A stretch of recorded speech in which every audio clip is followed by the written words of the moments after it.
During this unit, we're going to be studying chemical reactions, and I'd like you to add these notes that we're taking into your notebook. And we're going to be studying the definition of chemical reactions, what takes place during a chemical reaction.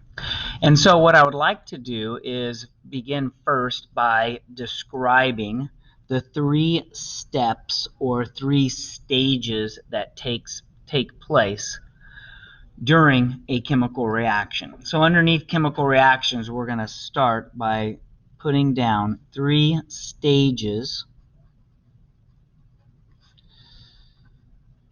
that take place during a chemical reaction. And the first step during a chemical reaction is that the original bonds that were existing between the atoms are broken. So the first thing that we're going to do in looking at this is look at a couple of molecules as we begin this process. The molecules that I want to look at is a methane molecule. So we're going to have a carbon atom, and it's going to be single bonded to 4 hydrogens, and I'll go ahead and build that molecule. Carbon is represented with the black atoms. Hydrogens are represented with the white atoms. And if we were to create a Lewis structure of carbon with hydrogen, we would have this molecule. So the original bonds of this molecule are the carbons connected to the hydrogen atoms. So the way I would write this is I would write it as CH4. And this number out in front of the CH4 is going to be labeled as the coefficient, and I'm going to just make 1 molecule of CH4. And so this here, the number out in front, is called the coefficient, and it describes the number of molecules of CH4 that I have. So if I had the number 2 right here, I would have built 2 molecules of CH4. The very first chemical reaction we're going to look at is this molecule, which we know as methane. And we're going to allow this methane to react. And we're going to allow it to react with 2 molecules of oxygen. And so the 2 molecules of oxygen, when we make that, the 2 molecules of oxygen look like this. If there was a 1 here in the coefficient place, we would have 1 molecule of oxygen, but because there's a 2 here, we have 2 molecules of oxygen. We would need to go through the Lewis structure to remind ourselves why there is a double bond here, but we could do that if we wanted to. So when I'm looking at this first chemical reaction, I have here what I'm going to label as the left side of this arrow as the reactants. These are the substances that are going to react with each other.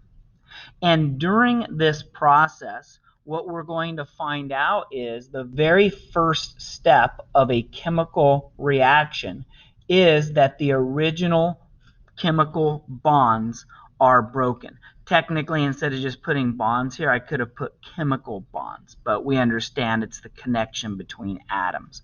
So the first step is these original connections are broken. So what we end up with is pulling each one of these atoms apart from each other, being connected to each other, and we end up with individual atoms. So once we pull apart all of these atoms, we end up with individual atoms. So those original chemical bonds are broken apart, and you end up with the individual atoms pulled apart from one another. During the second step, of the process, we see that the atoms, those original atoms, are rearranged. They're rearranged from each other. They were connected together in a certain way, and now all of these atoms are rearranged. And then finally, the third step of a chemical reaction is new chemical bonds. Not new atoms, but very important, new chemical bonds are formed between the original atoms. So you've started with one or more individual substances. Those bonds are broken apart. The atoms get rearranged, and now new connections are made between these atoms. So the question would be, well, how do I know what kind of connections? How do I put this together? Well, those are some of the patterns that we're going to be studying during this unit. What I will tell you is, in this case, and I'm going to rewrite this arrow, in this case, the new chemical bonds that are formed are between carbon and oxygen, and it turns out that one carbon is connected to two oxygen and two separate H2O molecules, CO2 and H2O. So my job is to take these atoms that are separated from one another and connect them so that they represent one CO2 and two H2Os. So this molecule represents my one CO2. In chemistry, whenever there's not a number listed, it indicates that it's a 1. Just like this is written as CO2, and there should be a subscript of a 1 here, or H2O, and there should be a subscript of a 1, and they just leave it off. Same thing here. If it's blank, it just indicates that it's 1. So I made one CO2. CO2 is the molecule, and it's all connected, and there's one of them. So now what I need to do is take the remaining atoms and be able to make two H2Os. Now you might be thinking, how did I know that this was going to get pulled apart and turned into this? This is a pattern that we will begin to learn during this unit. But right now I wouldn't expect you to understand that pattern.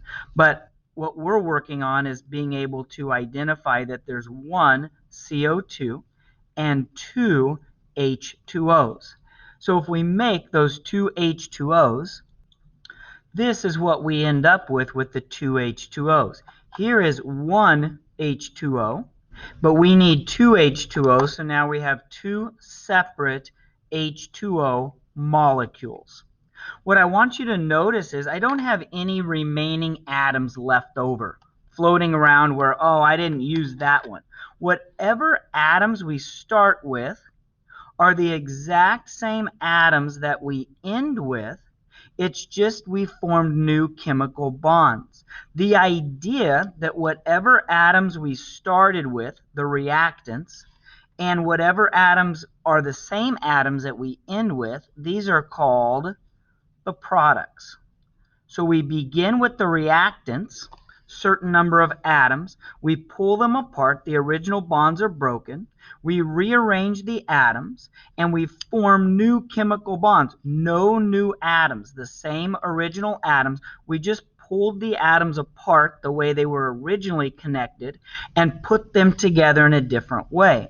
Notice, the reactants cannot exist at the same time as the products because the reactants were the ones that were pulled apart to form the products. The idea that the same atoms that you end with are the same atoms that you begin with is called the conservation of matter.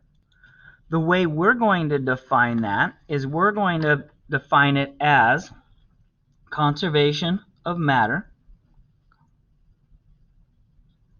whoops, sorry, not conversation, but conservation.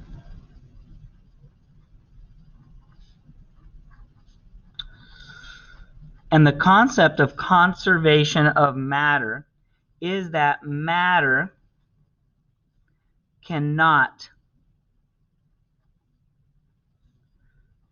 be created or destroyed. In a chemical reaction,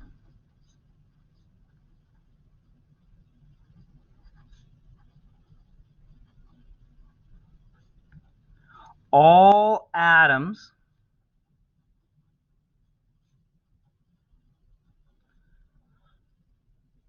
that are present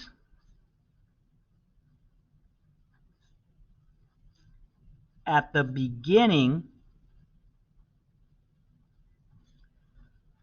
of the reaction are the same atoms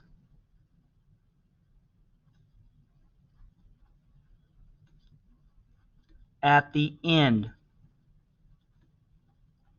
of the reaction. We will never be creating or destroying atoms. The atoms that you start with at the beginning of the reaction are the exact same atoms that you end with at the end of the reaction. It's just that they're connected in a different way.